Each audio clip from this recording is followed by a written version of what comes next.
Ladies and gentlemen. Change yourself and not the world. Long ago, people lived happily under the rule of a king. The people of the kingdom were very happy as they led a very prosperous life with an abundance of wealth and no misfortunes.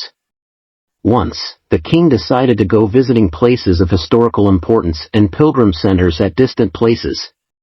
He decided to travel by foot to interact with his people. People of distant places were very happy to have a conversation with their king.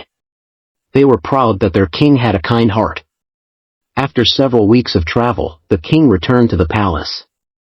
He was quite happy that he had visited many pilgrim centers and witnessed his people leading a prosperous life. However, he had one regret. He had intolerable pain in his feet as it was his first trip by foot covering a long distance. He complained to his ministers that the roads weren't comfortable and that they were very stony. He could not tolerate the pain. He said that he was very much worried about the people who had to walk along those roads as it would be painful for them too. Considering all this, he ordered his servants to cover the roads in the whole country with leather so that the people of his kingdom can walk comfortably. The king's ministers were stunned to hear his order as it would mean that thousands of cows would have to be slaughtered in order to get sufficient quantity of leather. And it would cost a huge amount of money also. Finally, a wise man from the ministry came to the king and said that he had another idea.